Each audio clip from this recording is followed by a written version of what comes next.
या देवी सर्वभूतेषु शक्तिरूपेण संस्थिता नमस्तस्यै नमस्तस्यै नमस्तस्यै नमो नमः।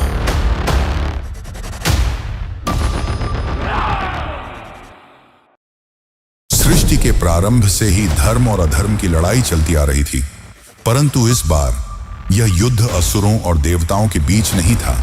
रक्त की प्यासी तलवारें, धधकते हुए महायुद्ध के मैदान और एक ऐसा असुर जिसे बार बार मारने पर भी वह और अधिक शक्तिशाली होकर पुनर्जीवित हो जाता था। यह कोई साधारण दैत्य नहीं था, यह महादानव था। हर बार जब उसका रक्त धरती पर गिरता, वहां से हजारों नए रक्त बीज जन्म ले लेते। देवता थक चुके थे, योद्धा हार चुके थे और संहार का अंत दिखाई नहीं दे रहा था। लेकिन जब सृष्टि संकट में हो, जब विनाश अवश्यंभावी लगे, तब काल से भी परे एक शक्ति जन्म लेती है। वह शक्ति जो केवल सृजन ही नहीं, संहार का भी आधार है।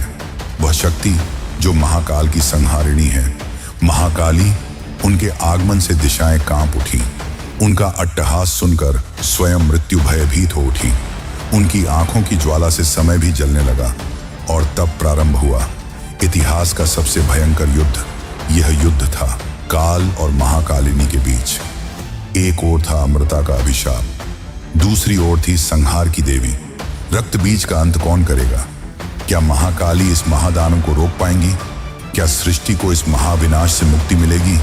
आइए इस कथा में प्रवेश करें और साक्षी बने मां काली के अद्भुत, अविश्वसनीय और महाविनाशकारी तांडव के। रात का अंधकार घना था। दूर किसी जंगल के बीच एक विशाल चिता जल रही थी। लपटें आकाश तक उठ रही थीं, लेकिन कोई नहीं जानता था कि इस जलती चिता से दो भयंकर शक्तियां जन्म लेने वाली थीं। और फिर अग्नि से उठे दो विकराल असुर, महिषासुर और रक्तबीज। रक्तबीज बहुत ताकतवर और चालाक था, लेकिन हर असुर की तरह उसे भी अमृता चाहिए थी। इसलिए वह जंगल में जाकर ब्रह्मदेव की तपस्या करने लगा। दिन, महीने और फिर साल बीतते गए। उसकी तपस्या इतनी कठोर थी कि ब्रह्मांड हिल चुका था। आखिरकार उसकी भक्ति से प्रसन्न होकर सृष्टि के रचयिता ब्रह्मा जी प्रकट हुए। ब्रह्मा जी ने कहा, मैं तुम्हारी तपस्या से प्रसन्न हूं, मांगो क्या मांगते हो। तब रक्तबीज ने बिना समय गंवाए कहा, हे ब्रह्मदेव, मुझे अमृता का वरदान दीजिए। ब्रह्मा जी ने अमृता का वरदान देने से मना कर दिया और कहा, यह सृष्टि के नियमों के अनुकूल है। जिसने जन्म लिया है उसकी मृत्यु निश्चित है। यह सुनकर रक्तबीज ने चालाकी दिखाई और ऐसा वरदान मांग डाला जो अमृता से मिलता जुलता था। रक्तबीज ने कहा, तो फिर मुझे ऐसा वरदान दीजिए कि जब मेरे रक्त की बूंदें धरती पर गिरें तो वहां से एक नया रक्तबीज जन्म ले। ब्रह्मा जी ने कहा, तथास्तु। रक्तबीज अब अपार शक्ति से भर चुका था। अब रक्तबीज पाताल लोक पहुंचा और पाताल लोक पर कब्जा करके वहां शासन करने लगा। एक दिन अचानक उसे महिषासुर की याद आई और उसने महिषासुर को ढूंढना चालू किया। लेकिन तभी उसे पता चला कि महिषासुर को तो कई वर्षों पहले किसी 10 हाथों वाली देवी ने मार दिया है। जैसा कि हम सभी जानते हैं, महिषासुर को माता दुर्गा ने मार डाला था। यह सुनकर रक्तबीज क्रोध से भर गया और उसने निश्चय किया कि वह उस देवी को खोजकर बदला लेगा।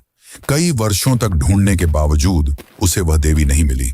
तब रक्तबीज ने सोचा कि शायद देवी देवताओं की पूजा करने वाले साधुओं को जरूर उसके बारे में पता होगा, और इसलिए उसने साधुओं को मारना शुरू कर दिया। पर किसी भी साधु के पास उसके प्रश्नों का उत्तर नहीं था। और दूसरी ओर शुंभ और निशुंभ नाम के 2 असुर ब्रह्मा जी की तपस्या कर रहे थे। वर्षों की कठिन तपस्या के बाद ब्रह्मा जी प्रकट हुए और उन्हें भी महिषासुर से मिलता जुलता वरदान दिया, यानी कि उनका भी वध केवल एक स्त्री द्वारा ही किया जा सकता है। दरअसल जब शुंभ और निशुंभ ब्रह्मा जी की तपस्या में लीन थे, तब उसी बीच इंद्रदेव ने निजी विवाद के चलते उनके बड़े भाई नमोची को मार दिया। और जब वरदान पाकर शुंभ और निशुंभ अपने राज्य लौटे, तब नमोची की मौत की खबर सुनकर वे गुस्से से लाल हो गए और तुरंत ही स्वर्ग पर हमला करने चले गए। स्वर्गलोक में इंद्रदेव समेत सभी देवता नृत्य का आनंद ले रहे थे। तभी शुंभ और निशुंभ अपनी असुरी सेना के साथ स्वर्गलोक पहुंचे और देवों पर हमला बोल दिया। युद्ध शुरू होते ही निशुंभ ने अपना धैर्य खो दिया और सीधे इंद्रदेव पर हमला कर दिया। इंद्रदेव और निशुंभ के बीच भीषण युद्ध शुरू हो गया। दोनों एक दूसरे को बराबरी की टक्कर दे रहे थे। यह युद्ध काफी समय तक चला। अंततः यह युद्ध इंद्रदेव के पक्ष में गया और निशुंभ हार कर गिर पड़ा। निशुंभ की हार से असुरी सेना का आत्मविश्वास हिल गया। असुरी सेना पूरी तरह घायल होकर गिरने लगी। अब वे समाप्त होने की कगार पर थे। तभी अचानक असुरों के पीछे से एक खतरनाक गर्जना सुनाई दी। रक्त बीज ऐसे गर्जा कि इंद्रासन कांपने लगा। रक्त बीज को आतंक रूप में देखकर इंद्रदेव और बाकी देवता भयभीत हो उठे।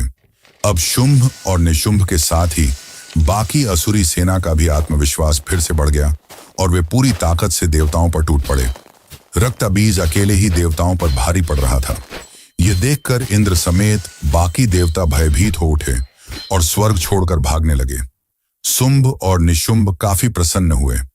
अब वे स्वर्ग के स्वामी बन चुके थे और रक्त बीज को उन्होंने अपना सेनापति बना लिया।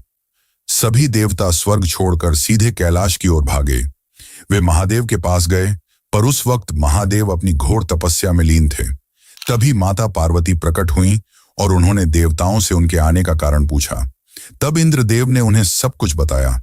माता पार्वती यह सब सुनकर विचार करने लगी।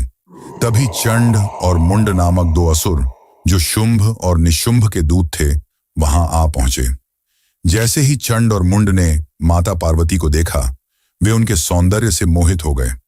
उन्होंने यह बात अपने स्वामी शुंभ और निशुंभ को बताई। शुंभ और निशुंभ ने चंड और मुंड को यह आदेश दिया कि उस सुंदर स्त्री को यहां स्वर्ग में ले आओ, जिसके पश्चात चंड और मुंड अपनी विशाल सेना लेकर कैलाश की ओर चल पड़े।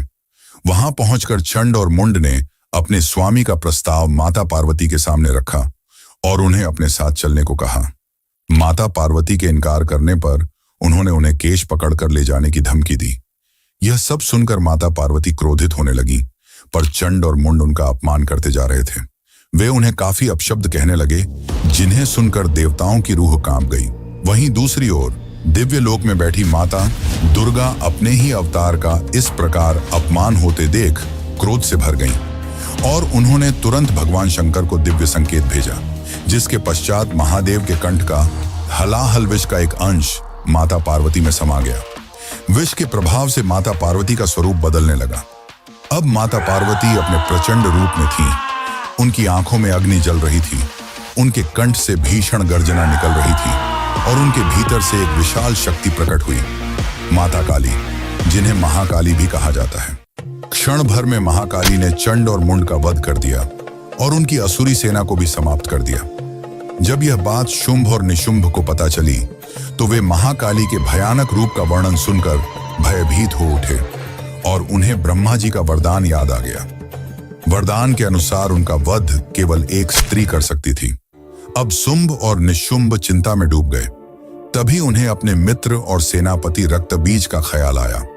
रक्तबीज को जब यह बात पता चली, तो उसे लगा कि हो न हो यह वही स्त्री होगी जिसने महिषासुर का वध किया था।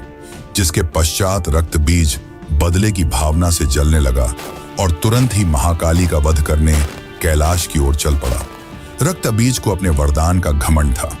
जब वह महाकाली के समक्ष गया, तो उसने कहा, देवी, तुमने चंड और मुंड को मारकर अपनी मृत्यु को आमंत्रण दे दिया है।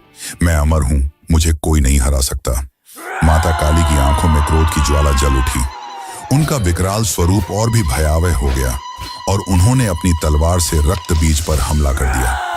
लेकिन जब रक्तबीज के खून की बूंदें धरती पर गिरी, तो वहां से फिर एक नया रक्तबीज पैदा हो गया। लेकिन माता काली का क्रोध भयानक था। वे बिना रुके उन सभी रक्तबीजों को काटती रहीं, पर रक्तबीज की संख्या और भी बढ़ती जा रही थी। देखते ही देखते पूरा मैदान रक्तबीजों से भर गया।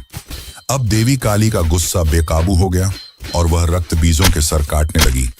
लेकिन मरने के बजाय रक्तबीज और भी अधिक संख्या में पैदा होने लगे। लंबे समय तक यह युद्ध चलता रहा, लेकिन कोई नतीजा नहीं निकल सका और युद्ध बिना रुके चलता रहा। कई दिन बीत गए, लेकिन देवी काली के भयानक प्रहारों के बावजूद रक्तबीज की संख्या लाखों में पहुंच गई। इतने सारे रक्तबीज देखकर इंद्रदेव सहित अन्य देवताओं ने माता काली की मदद करने की कोशिश की, लेकिन उलटे देवी काली ने उन्हें चेतावनी दी कि वे इस युद्ध से दूर रहें।